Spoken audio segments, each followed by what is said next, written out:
evening. This is Hannah Klein. Welcome to my podcast, Hannah Klein's Time. Before starting my podcast, I would like to ask you to subscribe to my channel, podcast, and and download my episodes. Please listen to my episodes every time when I update. And also, please visit my Substack page, which is Hannah Klein Stories, Substack.com.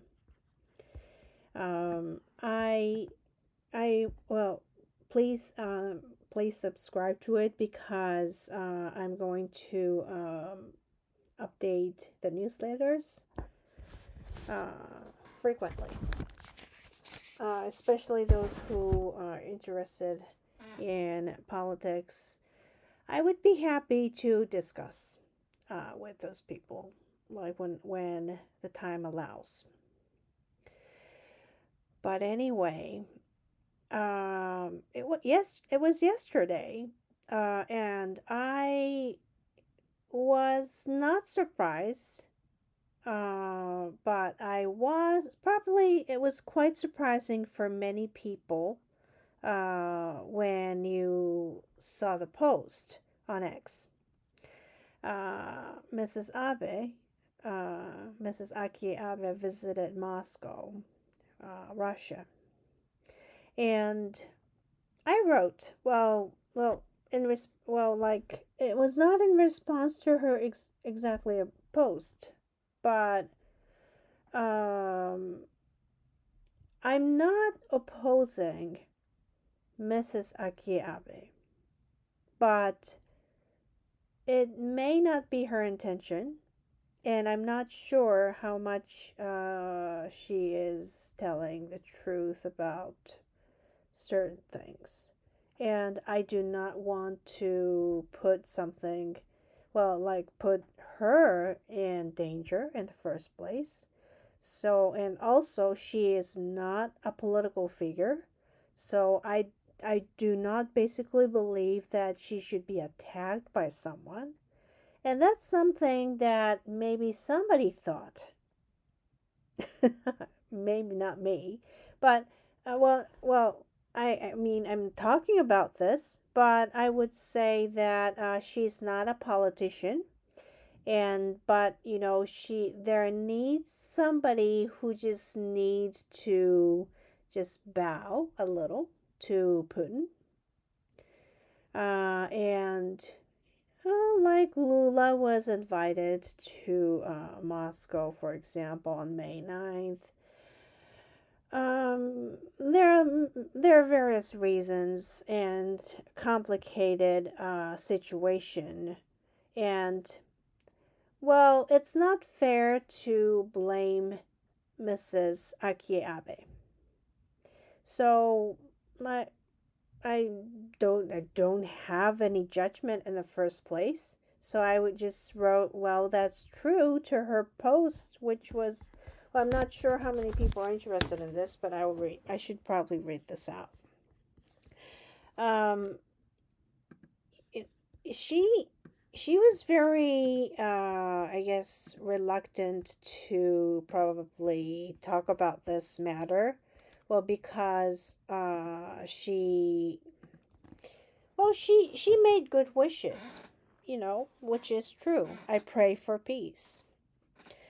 I don't know how many people saw this, but when Putin met Mrs. Akie Abe, he brought a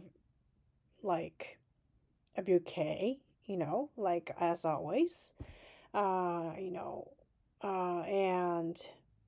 yeah, that was a very, very big bouquet that he prepared for her. And he told a lot of emotional stories to her. So, I mean, she has gone through so much, and so it is not strange that she had tears. Well, Putin was talking, because there was a translator in between, and it was not she was not speaking to Putin directly. But she is emotional. But we have to be aware that Putin is professional at talking. He is a good talker all the time. Okay? I'm not saying he's a good talker. He is good at talking.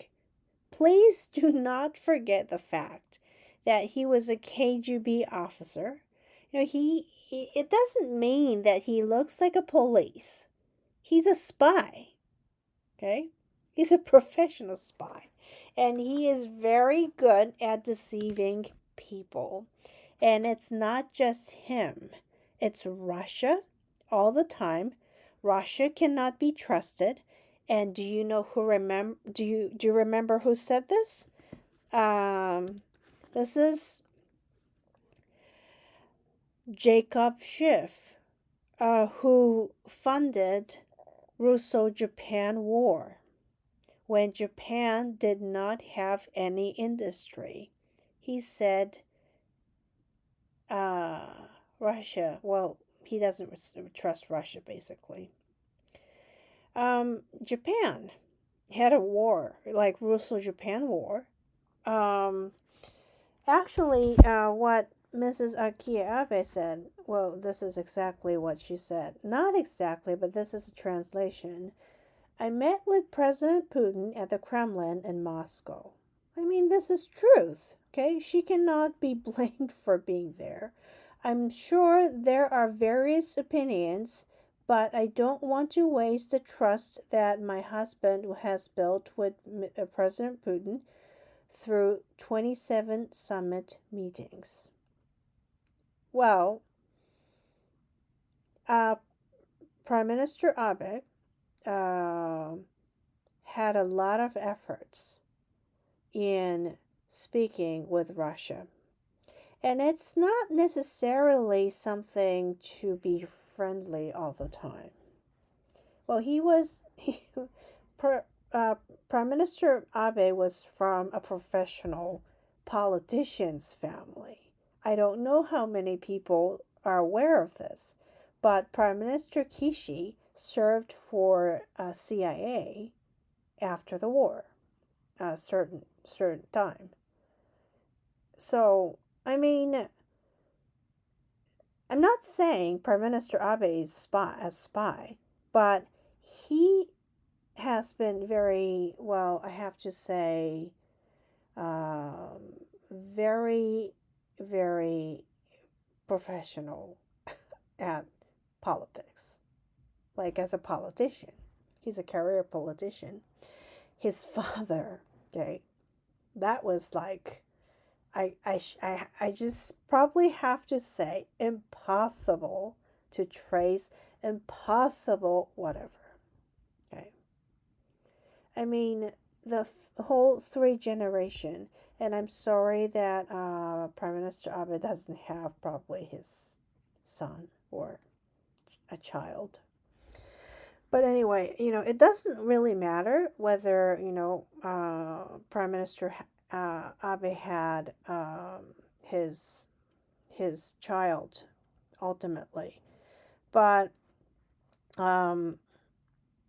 anyway, it's not just Putin, but Russia cannot be trusted.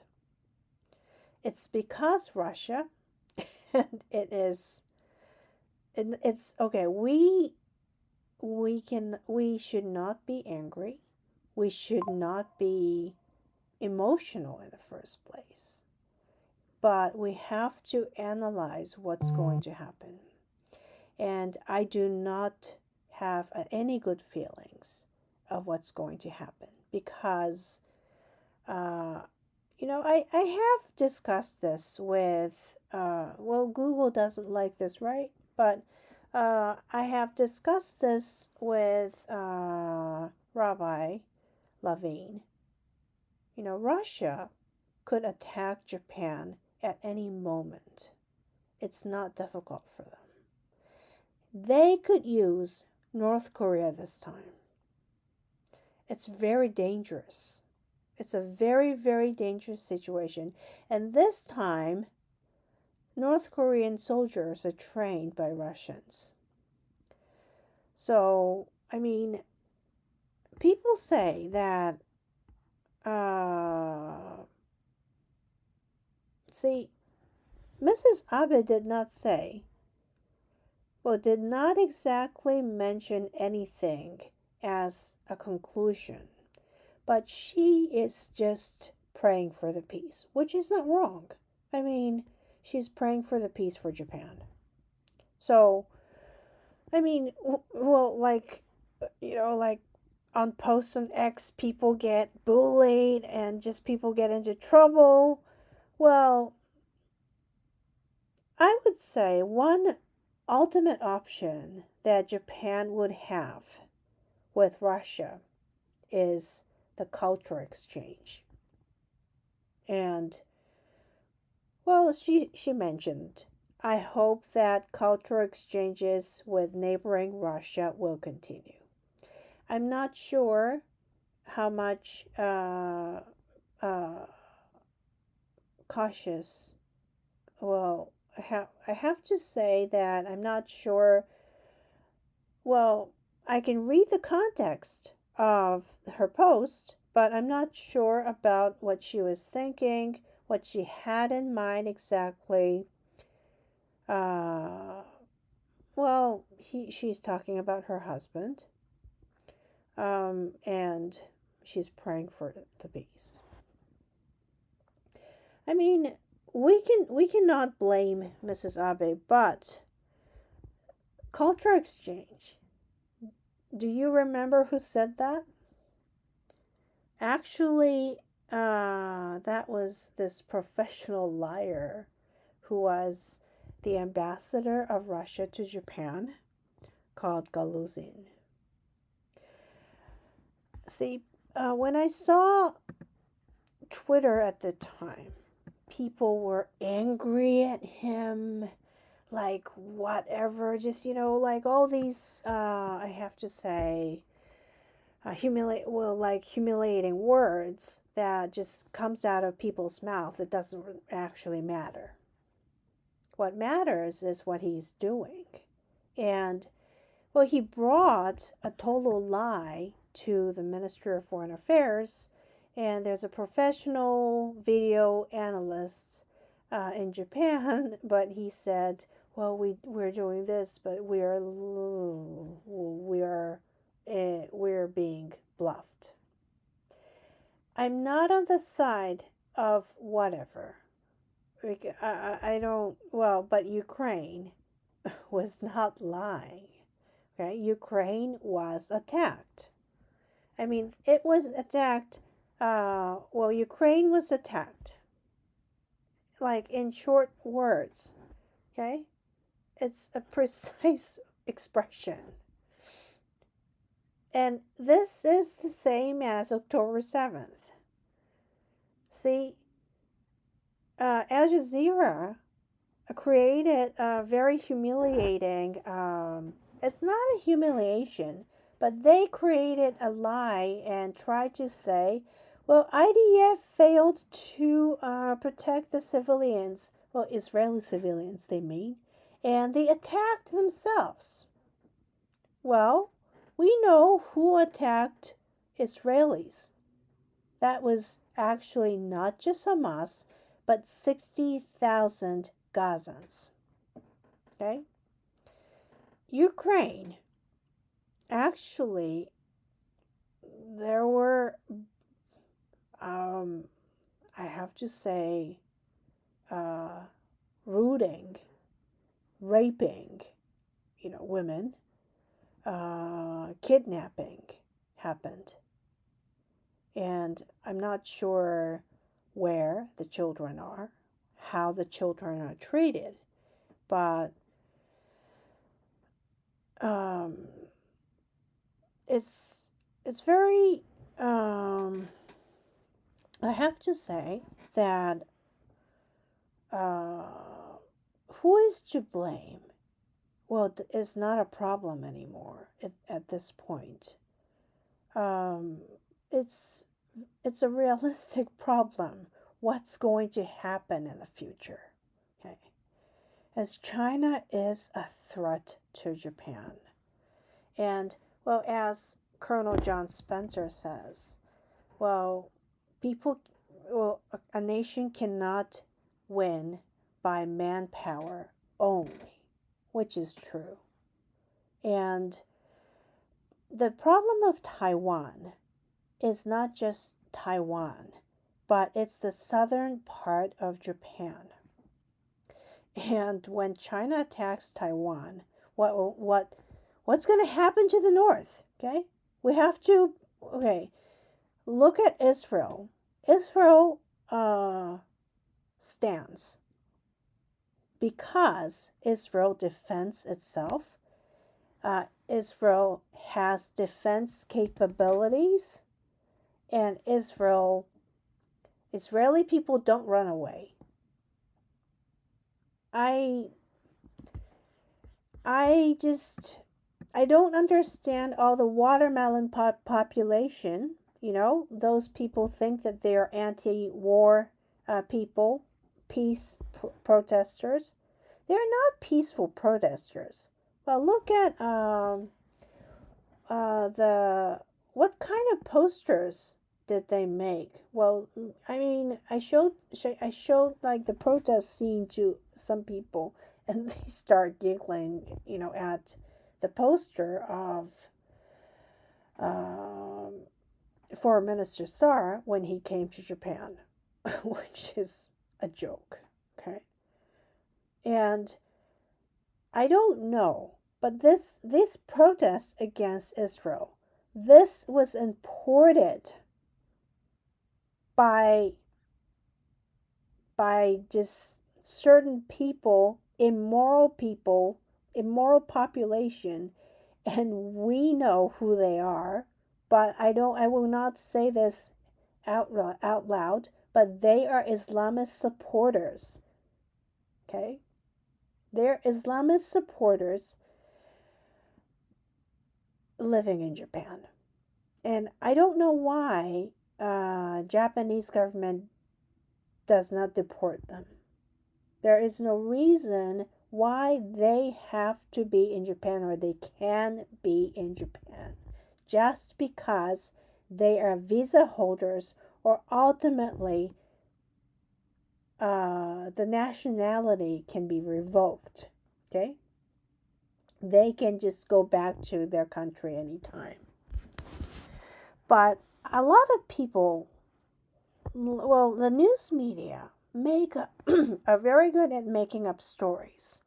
And they say, oh, the situation of Ukraine is the same as the situation of Gaza. Not true. Not exactly true. Okay, and they go back to UNRWA. And sadly, our Prime Minister Ishiba, okay, he does not have ear towards Israel. He does not, well, he's in an attitude not to listen to any single words from Israel for some reason. And he thinks that he's listening to the people. Okay? I thought over and over and over of the past history of Japan. Well, see, Prime Minister Abe praises Tanzan Ishibashi. He likes the idea of Little England, which is like the British Empire should not be holding the colonies. Well, it's hard to tell what's the best. Okay? Taiwan was actually the former Japanese territory. And I'm just saying, okay, people need to understand, okay, if Japan is attacked from north and east, which is North Korea, and south, that's like a multiple front. And the United States, okay, the Pacific, side, that's the only place which is not directly facing, I have to say, the enemy nations. But okay, South Korea. Look at South Korea. South Korea is in the middle of the multiple front, and I don't know what's going to happen because South Korea, the North Korea could breach the territory, and something like October 7th could happen. And then, I mean, okay, all these news media that are in a narrative of Gaza being attacked, okay, they don't know how much in danger Japan is in the first place. I'm just so appalled. I mean, news media does not say, okay, who said the cultural exchange is important. They forget about it, like whatever, the facts, like in 3 seconds or something. I mean, I cannot believe why they can forget about the facts so easily. But I just am appalled. Yeah, I have to say that I have a word towards anti-Semitism, and Japan has a lot to appreciate in the first place, okay, towards the World Jewish Congress. The Jewish banker who funded the war, because Russo-Japan War, I mean, Russia did intend to take the entire Japan. And what happened in 1945, okay, this is not just Russo-Japan War, but in 1945,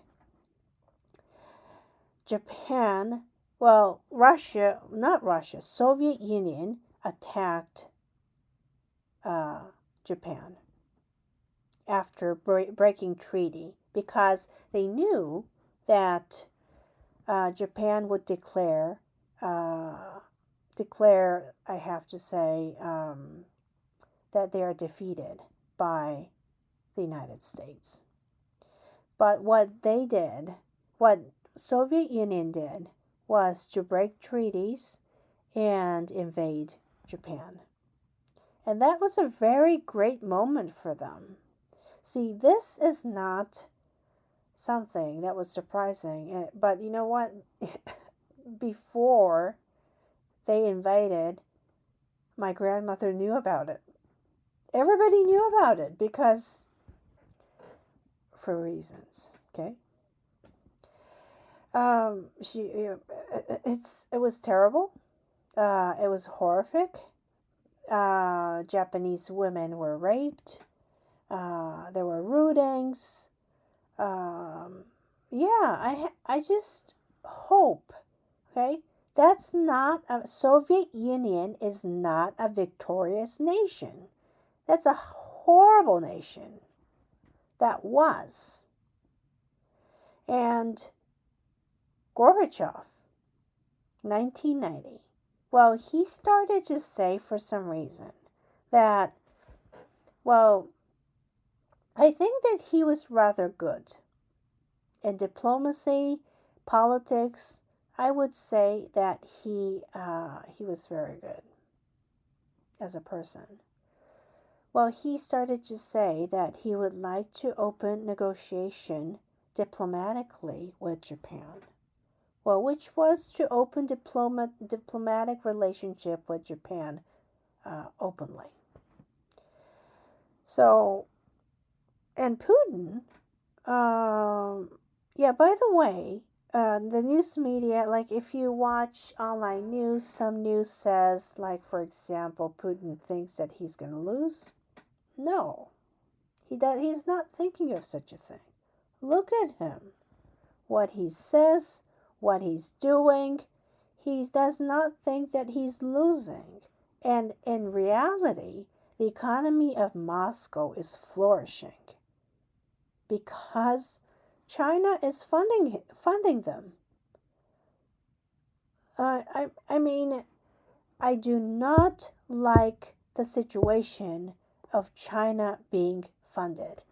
And actually, I don't understand this administration asking China to buy the very high quality rice as promised. I don't understand that situation. If the rice, the other day I went to a supermarket. I have to say this. I cannot talk about the name of it, but a woman in front of me was checking the price of the rice because it was a discount. Wholesale, I have to say. And well, she read out the price of the rice, and she said, "Oh, it's 4,500 yen." Minister Koizumi. Well, this news goes out, right? Minister Koizumi promised the reduction of the price. Well, it is not exactly the reduction of the price, and he did not balance anything in the economy. But instead, he said that he was successful in selling this government rice by 2,000 yen. Online. I would say that it's not always about the profit, but the retailers, the rice is gonna have problem selling the rice they purchased with a higher price. That's why they are selling by 4,000 yen, for 4,000 or 5,000 yen per 10 kilo.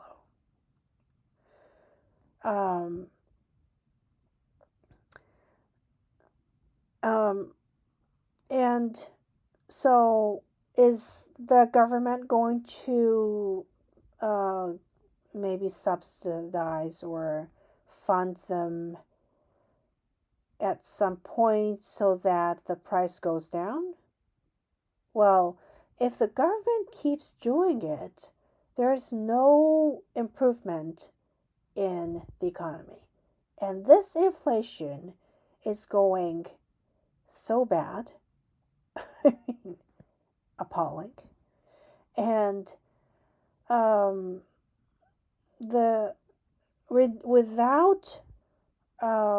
without raising the price of the rice, there is no way for the farmers to make living right now. And so the government is doing that. They're going to sell the price. Okay, that's what Minister Koizumi is doing. They're going to sell the government rice by 2,000 yen online. So what will happen to the rice that was produced by the farmers? Basically, the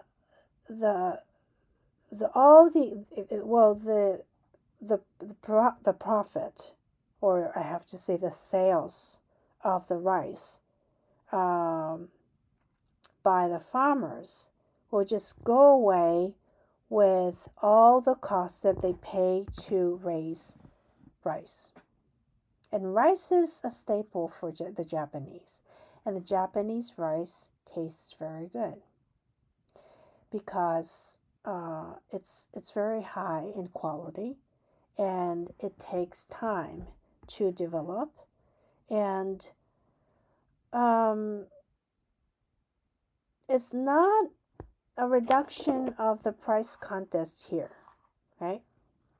We have to think of the whole economy, and I'm not sure what's going to happen with this rough ride by the government right now. And so it's very, I'm not speaking ill or of someone or name calling, but the price of the rice will not be stabilized just by the sales of certain amount of rice, which is not going to, which is not from the production of the rice, but it's just something that was stored. So it's we cannot be optimistic about anything domestically, and this prime minister is like saying something depressing too. So this and I really do not like the situation of this low yen, like extreme. I have to say why the value of the dollars is so high, or the pound, the British pound, like 200 yen. It used to be, and now it's like 180.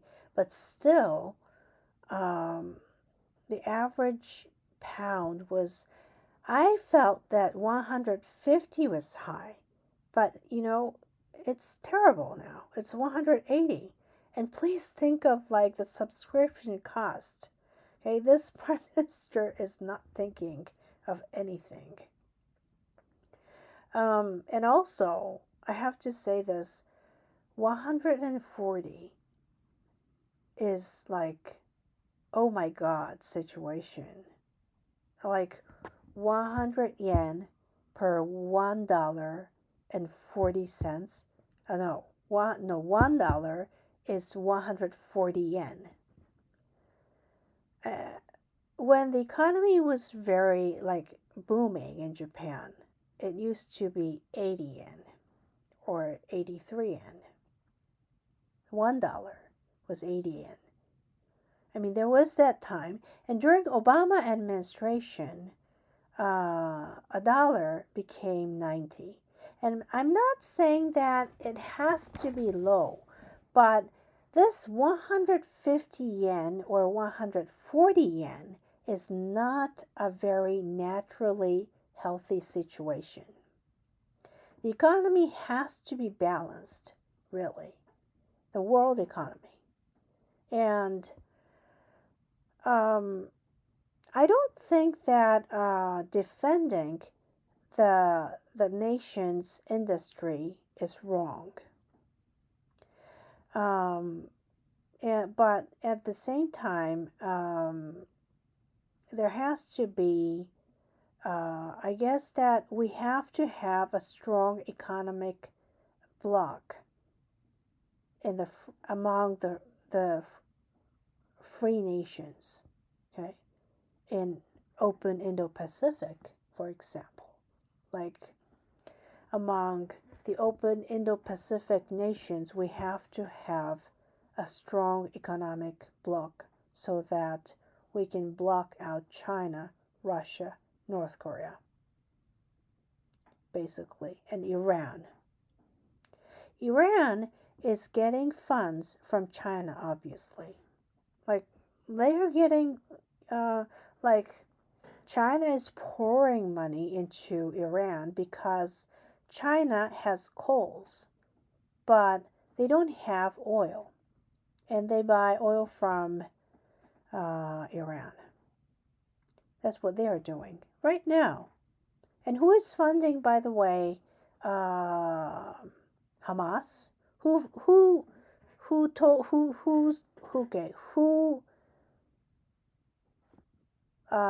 sold the weapons to Hamas? Iran, actually. And who funded Iran? Well, Hamas, Islamic Jihad, all the terrorists, Islamists, I have to say. Well, IRGC is like Iran, but Houthis, well, they are funded by Iran, and Qatar funded October 7th. I don't have words on October 7th how to describe it. Well, I don't think it was done by human. I cannot believe it, really. And I will talk about this with actually a guest. He is very suitable to talk about it. He has been a Israeli police. He has served as an Israeli police. And at the same time, he's a rabbi. And he is Rabbi Avi Schwartz. He did pro-Israel protest in New York too. And he does a lot of work to stop anti-Semitism. I mean, what is wrong for being Israelis? And I am just so shocked at this Kyoto hotel, telling Israelis to declare that they did not commit war crimes. This Kyoto hotel does not understand what war crimes are, and they cannot define war crimes, but they tell certain race, certain nationalities to sign a document because of the nationality. I mean, it's ridiculous, but it's at the same time targeting Jews. Why? Because, they are not running a nation in the first place. And at the same time, it's a war crime? Who commit the war crimes then? That's Hamas. That's much. I cannot define that I cannot define them in a level of, I guess, like human crimes, really. Like, it's not just heinous, but it had intentions to murder people. In a very terrible manner. They had to do it in a terrible manner because that was what Islamists do. So, it's not, okay, the media says, well, Israelis has intentions, is intentional. They have hatred. Okay, who has hatred? Think of the history. Very simple. From 1948, this Arab-Israeli war, who started it? The Arabs. Okay? I have to say this way. And then, who started October 7th? It's not Israel, but it's the terrorist nations, Iran, Qatar, and the terrorists, the Islamists. Look at Japan. If Japan does not defend itself, we cannot just get away with, we're going to give gifts, we're going to be nice to you, blah, blah, blah, to Russia and China. Okay? It does not matter. it's important to increase the defense budget, and at a certain moment, we can change the Constitution, and it's not wrong to do it. We are going to democratically have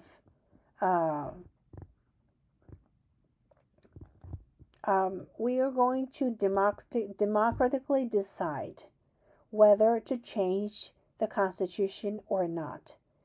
However, there is going to be a problem. Okay, I was not for the amendment of Article 9.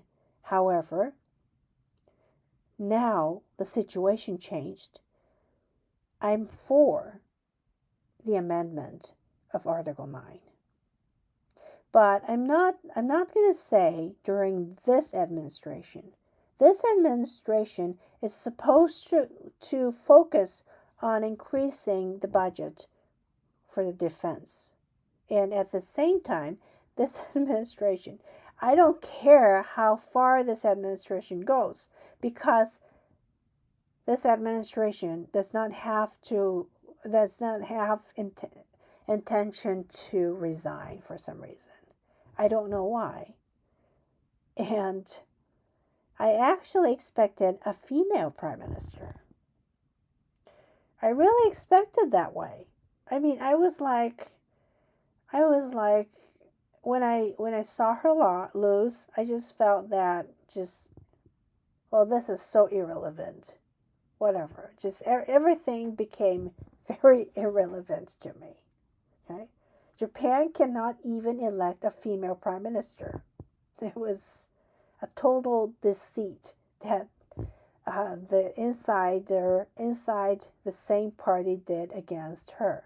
And she sounds scary. Well, I don't think so, because what she says is pretty much true. And we may have cultural relationship with Russia, but I would say it is because Russia, not because of Putin, but Russia cannot be trusted at all. And we have to trade with Russia? No, we have to increase trade with the Indo-Pacific nations, which are democratic and open economy, I have to say. And, well, I would say India is a very promising country. And, well,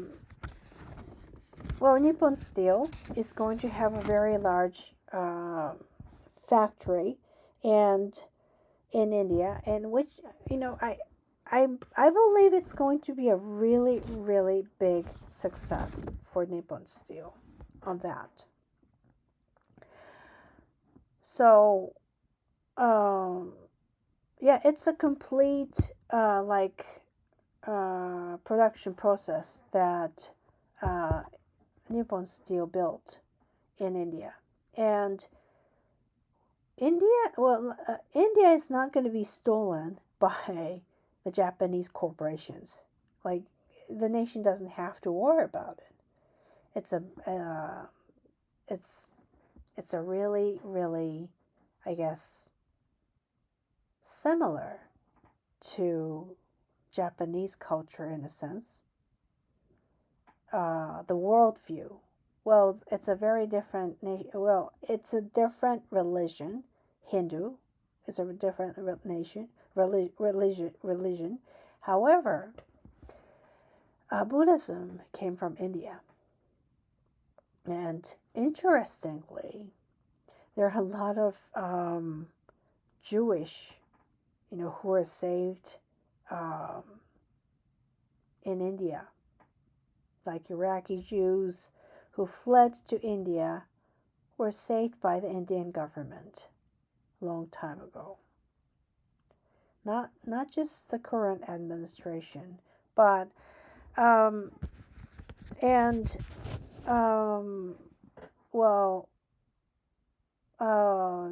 a lot of I guess I have to say that Jewish heritage is from India. Rabbi Michael Front was talking about a very interesting story when he received a letter when he was serving as an advisor to Prime Minister Netanyahu during his first term. But anyway, I think that the economy is going to be pretty rough in Japan, and I just see that the farmers are like now paying so much effort. I mean, people are making so much effort, but I don't know about the government. I don't see the government making effort at all. Look at Prime Minister's attitude. And I don't care anymore. After this DC terror attack, okay, I am pro-Israel. I am pro-Zionism. Okay, no matter what happens. I was furious when I heard the news. But I have to say, I pay a lot of condolences to the family. I mean, think of their parents. It's very, very heartbreaking. And how the shooter killed them. It's so cruel. It's a terror attack. It was well-planned terror attack. Well, in the last episode, I talked with Leonard Grantstein. He was a lawyer, and he explained why it's a problem. It is a problem, and you know what? I was worried about this for a long time after October 7th because of the news outlets being so anti-Semitic, and at the same time, the United Nations being so anti-Semitic. And look at some European nations being so anti-Semitic. Okay? I don't care about ICC anymore. ICC is a terrible organization. And together with ICJ allows former Islamic Jihad core founders, to be present. And he claims what? He killed a lot of people. Okay? And that's allowed in the courthouse. And I don't exactly understand what the world is doing. But anyway, I'm going to have another interesting guest, who is Mark Zell. Mr. Mark Zell was he is an international lawyer, and he is the GOP chairman in Israel. So I am very much looking forward to speaking with him on various issues and topics. Well, I hope that both Rabbi Avi Schwartz and Mr. Mark Zell come to my podcast and speak for 90 minutes on various topics, because I have a lot of questions, and also I have a lot of opinions at the same time. But anyway, I would like to end my podcast for today, and I'm not sure if I spoke for 30 minutes. I spoke probably for a long time. But anyway, I hope that you have a good night. But we cannot worry about something anymore because of the facts. I mean, there's no point in getting angry or sad. But fact is a fact. And it's true that now 3 nations are a real direct threat to Japan. That's for sure. I mean, yeah, it's pretty much for sure. And Japan has to defend itself.